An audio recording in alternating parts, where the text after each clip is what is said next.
Everything happens in our life is a reflection of choice that we have made.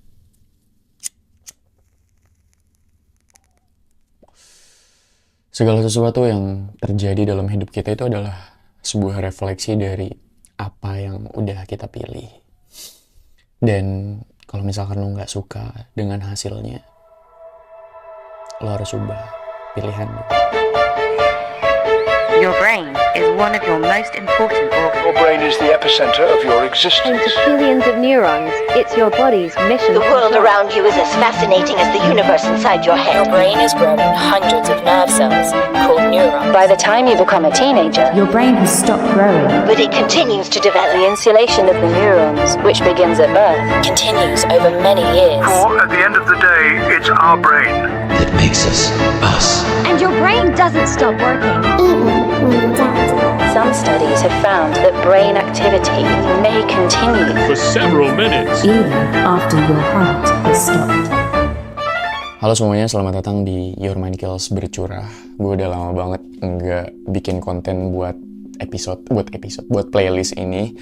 Cuman sepertinya biar memudahkan pekerjaan gue juga, kayaknya episode ini juga bakal gue upload di Spotify. Kalian bisa cari di Your Mind Kills Podcast. Atau kalian yang ngedengerin di Your Mind Kills Podcast, by the way, gue juga lagi record di YouTube. Dan mungkin gue gak tahu ini di-upload duluan yang mana. So, dari kalimat pertama yang gue omongin di dalam video ini cukup bikin gue ketampar mungkin ya. Karena ngelihat dari gue juga yang sebagai manusia itu kadang kalap dengan situasi hidup gue gitu, yang mana sebenarnya dari apa yang terjadi dalam hidup gue itu adalah suatu hasil dari apa yang sebenarnya udah gue pilih gitu tuh. Karena menurut gue percuma ya buat kita selalu nyalahin yang namanya situasi, sedangkan ya kalau misalkan kita nyalahin situasi akan tetap seperti itu. Dan harusnya kita sebagai manusia itu menjadi seseorang yang bisa ngebangun situasi. Dengan banyaknya pilihan yang bisa kita pilih dalam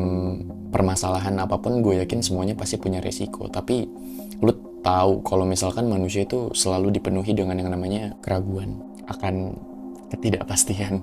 Hal-hal seperti itu yang kadang bikin kita tuh susah banget buat milih keputusan apa yang harus kita ambil, aksi apa yang harus kita ambil, solusi apa yang harus kita ambil dari sebuah permasalahan. Dan ya, kita sebagai manusia juga nggak bisa nebak apa yang bakal terjadi di masa yang akan datang. Sebenarnya 3 waktu, yaitu masa depan, masa kini, dan masa lalu itu punya peran penting untuk mengambil sebuah keputusan dalam hidup. Nyambungnya di mana 3 waktu ini? Gini, gue jelasin. Let's say kita sedang kena masalah pada saat ini. Gue yakin untuk lo mengambil sebuah solusi, lo pasti bakal jalan-jalan ke masa lalu dulu untuk mengambil suatu pelajaran yang mungkin bisa lo pakai untuk permasalahan yang satu ini. Dan pemikiran lo terhadap masa depan itu juga punya pengaruh juga, karena hal kayak gitu yang mungkin bisa ngasih lo suatu kejelasan atau objektivitas yang mungkin bisa memudahkan lo untuk mengambil sebuah langkah. Karena ketika di masa kini kita mengambil suatu keputusan, kita akan mengambil suatu referensi dari masa lalu, yang mana keputusan itu akan berdampak ke masa depan. 3 waktu ini punya peran penting.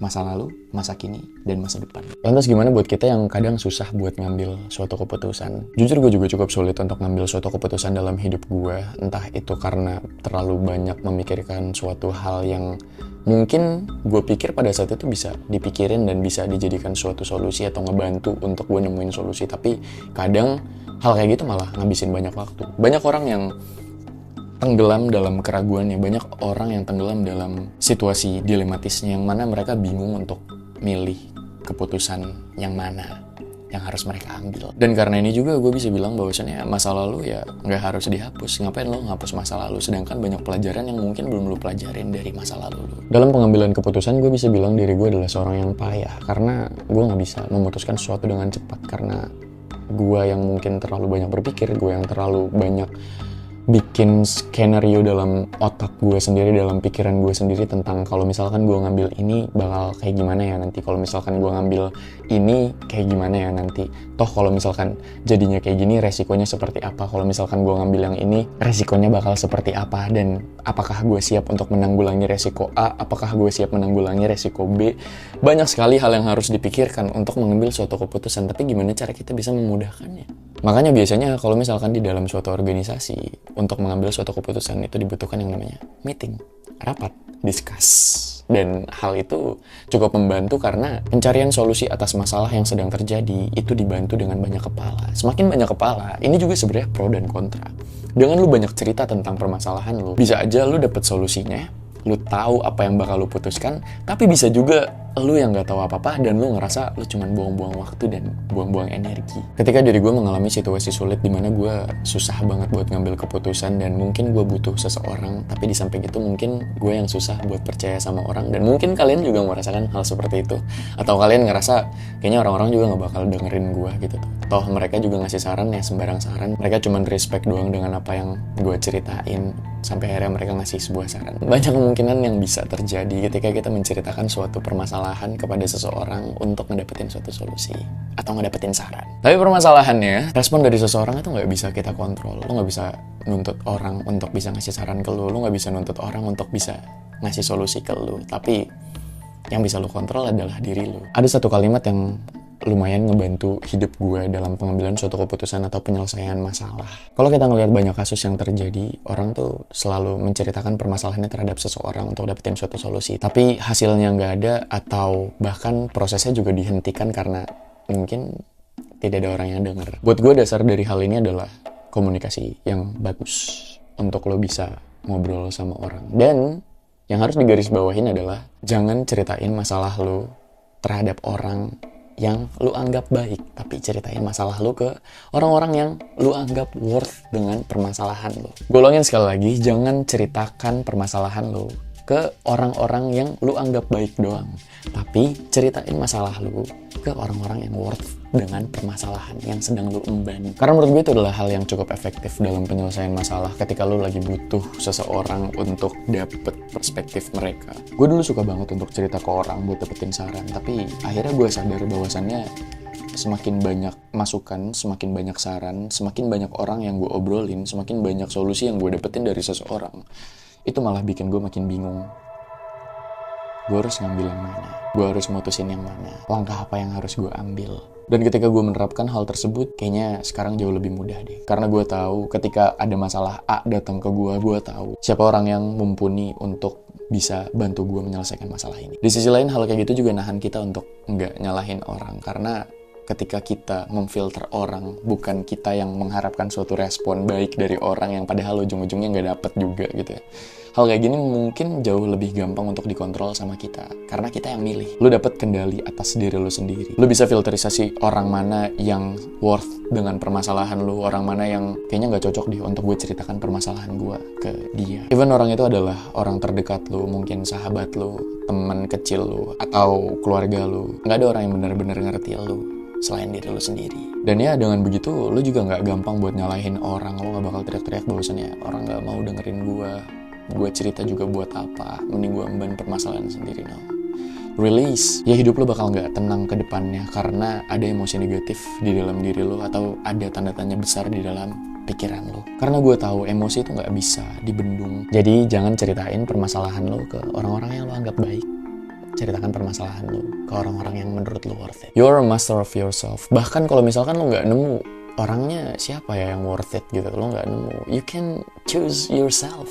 Lu bisa pilih diri lu untuk menjadi seorang pendengar, atau mungkin you got a notebook, lu bisa tulis permasalahan lu di situ. Karena menulis self talk itu pun mungkin jadi langkah awal gue untuk menghadapi suatu masalah sebelum gue bawa permasalahan ini ke orang lain sekitar gue. Mungkin banyak dari kita yang belum sadar akan hal ini, tapi gue cuma mau ngasih tahu bahwasannya segala hal yang terjadi dalam hidup lo, coba kembalikan ke dalam diri lo dulu.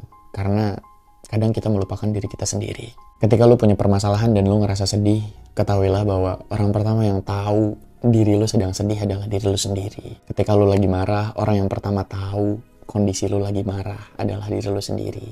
Ketika lo lagi bahagia, orang pertama yang tahu bahwasannya lo sedang bahagia itu diri lo sendiri. Kadang kita melupakan diri kita sendiri, kadang kita terlalu mengedepankan orang lain sampai akhirnya diri kita sendiri kekikis karena kita selalu mendahulukan orang lain. Kita semua, gua, lu, punya sosok anak kecil yang ada di dalam diri kita sendiri. Coba tantang diri lu untuk ketemu sama lu. Coba tantang diri lu untuk ajak ngobrol si anak kecil yang ada di dalam diri kita. Karena menurut gue yang jadi dasar penting untuk ngejalanin hidup lebih enteng adalah ketika lo bisa nguasain diri lo. Sorry, kayaknya nggak cocok kalau nguasain.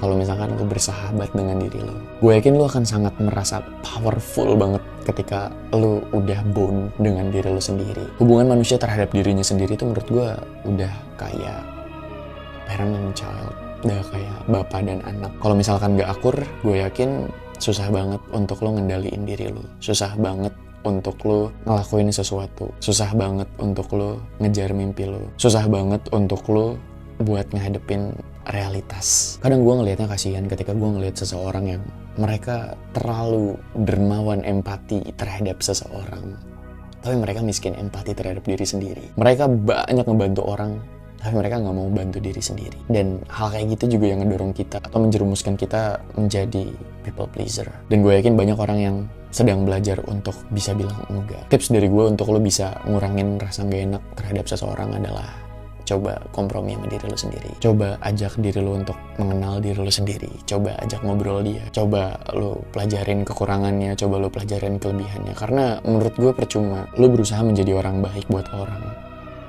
Kalau misalkan gue tanya untuk apa, mungkin lo akan bingung buat jawabnya. Karena pada akhirnya people pleaser itu adalah orang-orang yang punya luka akan ketidakmampuan mereka. Mereka pengen dianggap mampu.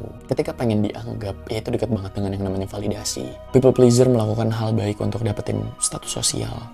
Tapi secara tidak langsung mereka mengikis diri mereka sendiri. Mereka yang bakal susah banget buat ngiklasin sesuatu. Mereka yang gampang banget untuk pamrih tentang apa yang udah mereka lakukan ke orang, tapi orang lain nggak melakukan hal yang serupa. Bantu diri lu sebelum lu ngebantu orang. Berbuat baiklah terhadap diri lu sebelum lu berbuat baik terhadap seseorang. Percayalah terhadap diri lu sebelum lu ngasih kepercayaan terhadap seseorang. Dengan begitu hidup lu akan jauh lebih enteng. Dengan begitu hidup lu akan jauh lebih kuat. Lu akan menjadi seseorang yang powerful. Karena lu nggak sendiri lagi. Lu punya lu di dalam diri lu. Oke, terima kasih udah dengerin gua. Kalian bisa subscribe channel ini. Semoga bisa rajin upload lagi. Dan gue Rifanul Haq, hati-hati. Your mind kills.